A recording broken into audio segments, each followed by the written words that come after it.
So if I look at question 2 is always, they're going to ask you, question 2 is, remember question 1, I said it's income statement balance sheet, right? But now in the income statement, there's 3 very important notes, and it's your ordinary share capital, retained income, and note 3. So if it's not tested in question 1, chances are that they will test it in question 2. Okay. Fixed assets is something that comes into both papers. So if it's not tested in question 1 or 2, they might throw it into paper 2. Okay. So now if I look at this, first thing I see, okay, they asked me the ordinary share capital note. So can you see, tick 1, they did ask retained income note. Tick 2, they asked the ordinary share capital note. If they do not ask the ordinary share capital note, it's going to be like in those questions where they give you all the information for the ordinary share capital, né?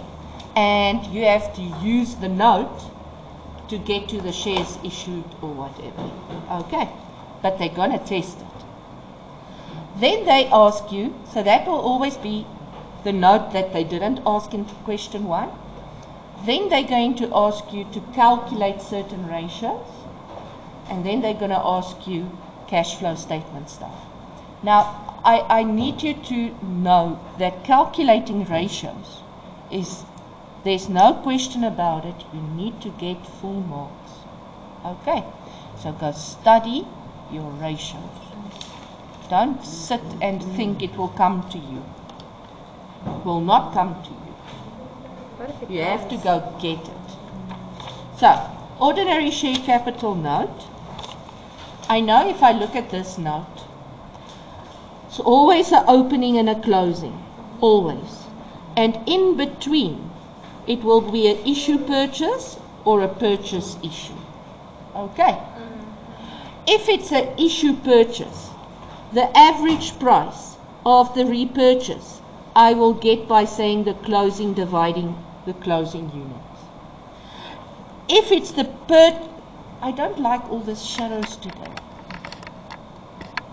If it's the purchase issued, then I know the repurchase average price I will get by saying the opening less the units. Okay, keep that in mind. So, new shares issued, already go draw your brackets for repurchase at average. Okay, remember you have a total buyback price, né? Your buyback price is the total one, and it's divided in average in your capital and above average in your retained income. Oh, we never finished the retained income note. Remember in the previous exercise, but go through it, and most probably, just go through it on your own. Come to me with questions. I'll do it Monday when the second group goes. Okay. I now remember we never did that. Okay, so now let's look. What do they give me? They give me, and you'll see most of the things they give you, they already put in. Like, 800,000 is an issue. 100,000 were newly issued, already given. Thank you. 30,000 were repurchased. So now already I know 800 plus 100 less 30 gives me 870. And there's already 2 easy ticks. Now they say, at R1.20 more than the average price. So I need to know what's my average price. Okay. Now, February they don't give me how many shares are in issue, but I've calculated it. And they gave me the rand. So now I know. I have issue purchase, so I'm going to take the closing dividing the units. So the 7395 divided the 870 is going to give me my average of 85. And that's going to be 2 ticks. So 30,000 times 850 gives me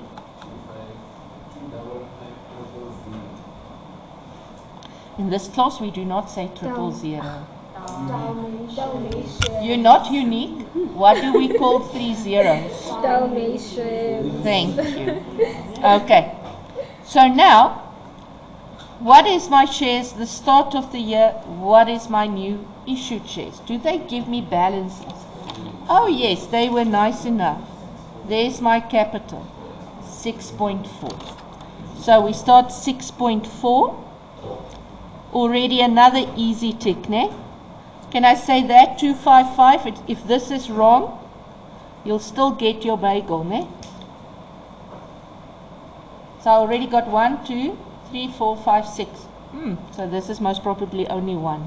And this is going to be 6. Okay. So how do I get the new shares issued? I reverse. So it will be 73 plus 255 minus 6.4.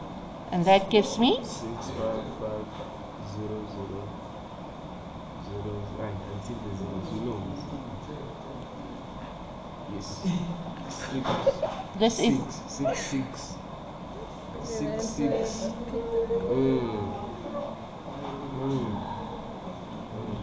This does not make sense. It's wrong. It's definitely wrong. Say again. 1,250 Because if you say 6 plus 6, it already gives me 12 million. You're not going to get to 7. Yeah, but that 255 is not a million like the others.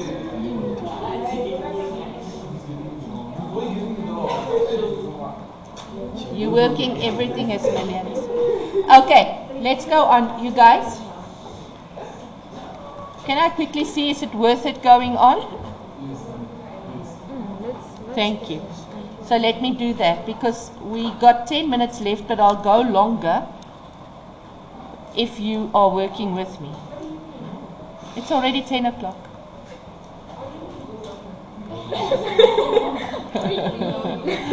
I mean, I'll finish question 2. So, calculate the following indicators. Now, remember, the moment they say on or per, it's a dividing. Okay. So, now they say operating expenses on sales. So it's straightforward. Operating expenses. Well, suddenly my pages are gone.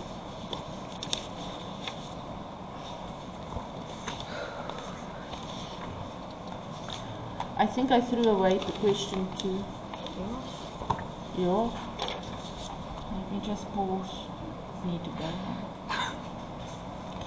Okay, so other than your teacher, you all saw this very quickly, that there it is. They give you the sales, they give you the operating expense. So it's literally 1,458,600 over 7,293,000 times 100, and it gives you it's either right or it's wrong, because they see this as very super easy because the ratio was given to you. Can I ask you something? Is it good if operating expenses on sales increase or decrease? Which one is good? It's good if they want expenses to decrease. It's good Expenses I wanted to decrease, and that always referred to good control over expenses. Because if I don't have good control over my expenses, it will keep going up. For instance, let's quickly think telephone, airtime. If my airtime, say my telephone expense keeps going up, then it means my workers are making private calls, my workers can phone whoever they want, talk however. There's no internal control like codes that they have to push in to check, or after a certain amount of minutes the time spans out or whatever. Ne? Okay. You guys are with me? Yeah. So dividends per share, it's also at times. Ne? So it's dividends on top and shares at the bottom. But dividends per share is a catch. Why? Because I have an interim dividend and a final dividend that gives me the total dividend. Okay. So with this one, they will either give you the interim or the final per share already. The other one you're going to calculate and add with the one given. Okay. So let's quickly go look. What do they give me? If I look at this, they say an interim dividend of 162 cents was paid, blah, blah, blah. But look at this one. A final dividend of 22 cents is declared. So already I'm going to say 22 cents. I already get a tick. I already get a bagel because I added. You see? But now I need to calculate the interim.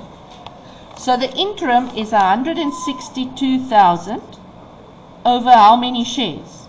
So now I need to see how many shares were in issue. So let's look at the date. 30 September. Where does 30 September fall? It falls here. Ne? After June, before January. How many shares were in issue? 900. Can you see? 8 plus 1, 900,000 shares.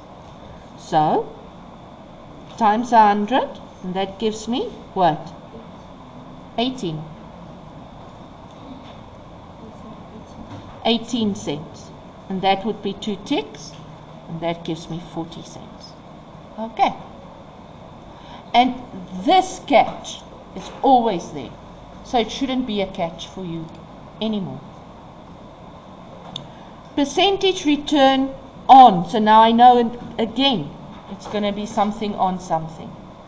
So they tell you, and you guys, don't look at the format sheet. The format sheet is not your answer, because the format sheet, if you look at this, can you see it's way more confusing, because they don't tell you which ratio is which one. Okay? Now let's look at this. What is percentage? Means it's going to be times 100. What is return? Is what we're getting back. So it's my profit. So it's my net profit. Now, as a shareholder, are you interested in the net profit before tax or the net profit after tax? Why after tax? Because that's how much you Because that's the amount that's going to be shared. So you want the net profit after tax, and they say average, meaning half, she plus she. And if they only give you one she, they only give you 1 year, are you going to do half plus divide that one by 2? No. Then you just use that one as is. So now let's see. They give me net profit after tax 985. So 985. And yes, you can write outside of the block. It's not a problem.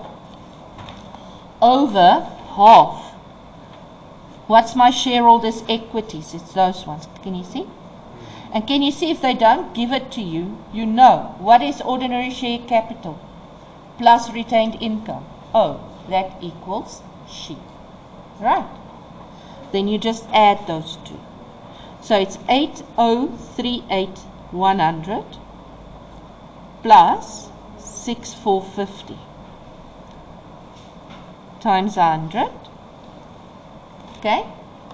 So you don't have to rewrite everything. You just literally go, you say this plus this equals, divide it 2, and you write the answer here. What's that answer? Add the 2, divide the 2. Mr. Calculator, how much? Jy kan. Jy kan. Kom. Right to make it? Yeah, because you got the memo. Go look on the memo. Yeah. Go look on the memo. Tell me what is this average here? It's going to be 7 something. 244. Okay, and then you times that and you get the percentage. Alright, now you guys, once again, when we do comments, please stop talking. When we do comments, what do you, this is your sheet, eh? This is your raw sheet. Return on shareholders' equity. Okay, what do you compare ROSHI with? Interest on fixed deposit. And if they don't give you interest on fixed deposit, what do you compare it? You say interest on other investments without mentioning a percentage. But if they give you interest on fixed deposits percentage, you compare it to that percentage. Okay, you guys with me? Okay, so we've done that. Right, everybody fine? Who took my questions? Oh, okay. Now they ask me. So I should have 9, 10, 11 marks. You see? Let's go on. Complete the cash flow for the year. Certain figures are provided in the answer book. Did I give you the cash flow? Okay.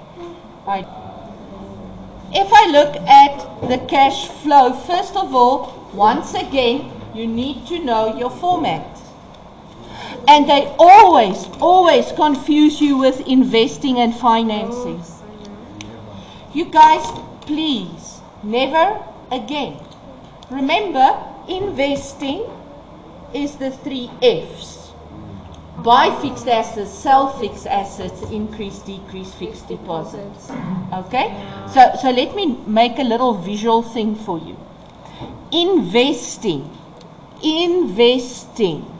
ne, is the 3 F's. Can you see it's got 1, 2, 3. Okay. Buy fixed assets, sell fixed assets. Okay. If I look at financing is the shares and the loan. Okay.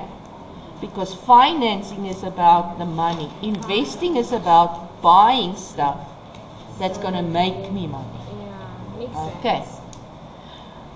Please. Now let's go. First, they already give me an empty space. So what do I do with empty spaces? I fill in the formats because I know if there's figures in, I will most probably earn a few bagels. Okay.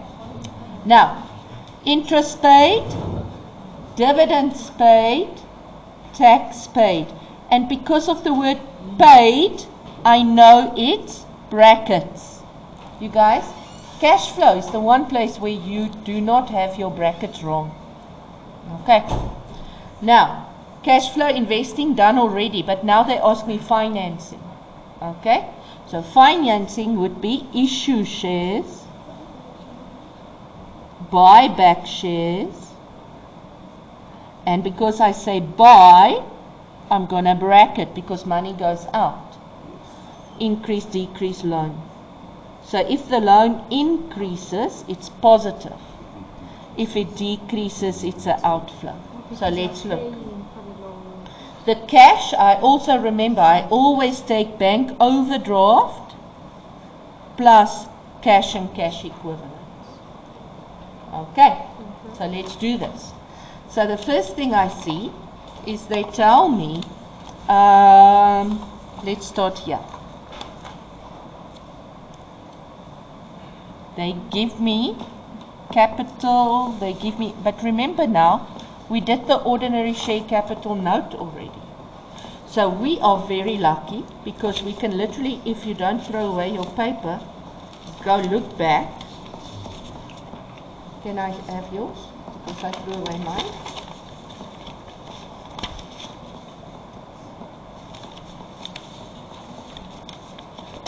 Thank you. Shock the violence. So now if we look at penguins, we can see there. There's new shares issued. Can you see I already calculated the amount? So that's an inflow of 1,250. So inflow 1,250, already a bagel because they're just going to see that you transferred. But the buyback of shares, this one I need to be careful. I can't just take the 255. Why is that? Because average. Can't just do that because this is just part of the price. Ne? Can you see here? I can't see there. What is written there? 850. So they tell me here that I issued it at 120 more than average. How many shares did I buy back? Remember, I calculated 30,000. So 30,000 times 8 Rand 50 plus 1 Rand 20. So this gives me 9 Rand 70. Remember, total price, average above average. We want to know how much cash goes out. So how much does this give me? 2 Dalmatians. Okay. Now, so they will literally, okay, next one. If they did not ask you the note, you can calculate that by quickly drawing up the note. Okay. So the loan, if I go look at the loan, what happened? It decreased. Decrease is a outflow of cash, so it's a minus. It's a negative. And the negative would be the, where is it? The 2.2 less the 160. So that's what? 550. 550. Dalmatians. Okay. Next one. So now I block on top. It's positive. How many else? I'm not even going to do that now. Okay. Next one is the dividends paid. So the dividends paid, you take the opening balance plus the interim. That's what you do. So I go to shareholders. And I go, look, what was the opening balance? 115,300. You see? 115,300. What was the interim? There they gave you 162.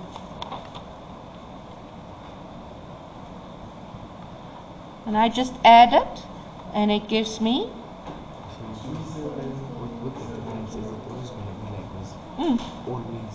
If they don't give it to you like that, you do it like you do such. You do a little T where you say opening and a closing and a bank and a total dividends. Ne? It's just with shareholders for dividends, your opening is always credit and your closing is debit. And the total dividends would be your interim and your final. Let me quickly show you, because we have enough information to do this. So if I look at this, my shareholders for dividends there, my opening is 115,300. I'm so sorry about the shadows. I don't know what to do with that. There is, look. Okay, and the closing is 191,400. But what do I know? I know the closing is the final. So, how do I get the total dividend? The total dividend is the interim, which they gave me, 162, plus the final, which they gave me, 191,400. Okay. So now can you see the final and the closing cancels out? So what's left? The opening plus the interim. Okay. Tax paid. Please sing your song. Don't be scared to sing in your head. Please don't sing loud. opening and a closing and a bank and an income tax, receivable and payable, receivable and payable. Okay, now, everybody who come to me this week, they will have fooled 2 people, but it's always this question. It comes down to this, so make a note for yourself. Receivable is when such is debit, meaning a current asset. Okay. A payable is when such is credit, meaning a current liability. So now let's go look. I need such. So such here, if I look opening, can you see here they work debit credits? So credit is a payable, debit is a receivable. So the opening is a credit, so that 35,900 goes credit. The closing is a debit, meaning it's a receivable. You're not going to put it on the debit side. The debit is an indication that it's a receivable. And the receivables goes to the credit side. Okay. The tax I get in the income statement. So in the income statement they give me before and after tax. So I want the difference, and the difference will give me my tax. How much?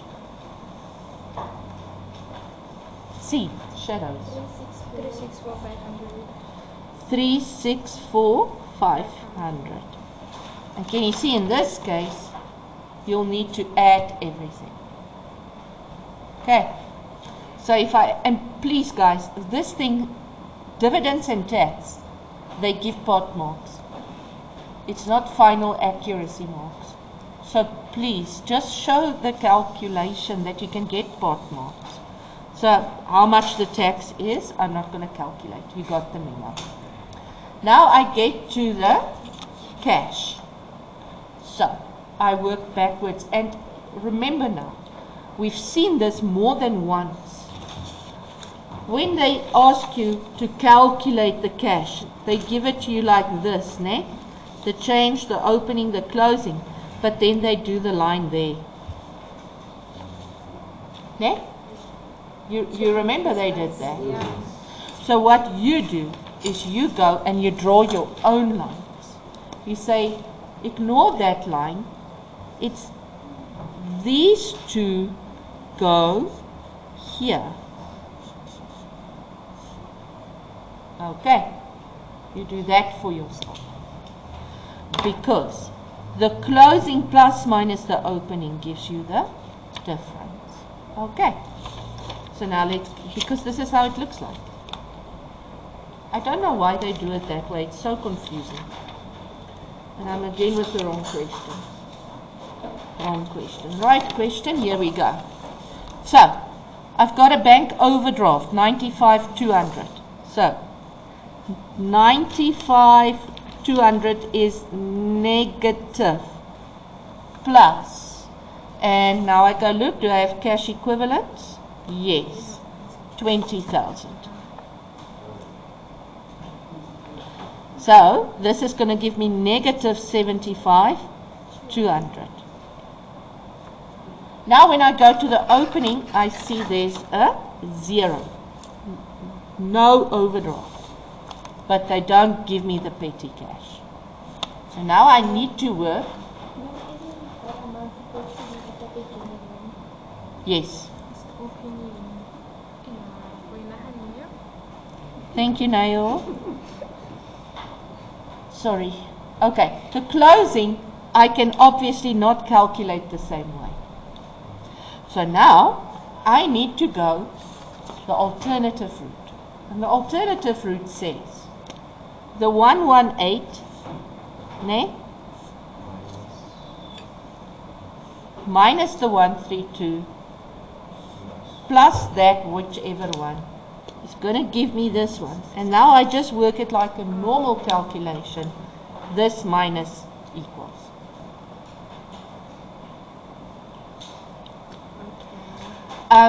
before we go, I just want to make sure when we get to cash generated from operations, that note, when they talk about the increase, decrease, inventory, receivables and payables, you know what I'm talking about. Now, when we do the receivables, what they do most of the time is they will literally say, oh, okay, you've got your trade debtors. They will give you a block like this for receivables, and they will say accrued income, prepaid expense, SARS. 20 Rand, 50 Rand, 70 Rand, 10 Rand. Okay? And it adds up then 815. Okay. Now, what are you going to use? You take out SARS. So you're going to work on 130, not 150. Okay, you get me? So, the same goes with payables. So the things that you take out, you do not use SARS, shareholders, bank overdraft, short-term loan. Those things you do not take into account. So if they would put for you, for instance, they will put everything in there. You take those things out. You work out a new total. You understand what I'm trying to say? Total? You guys happy?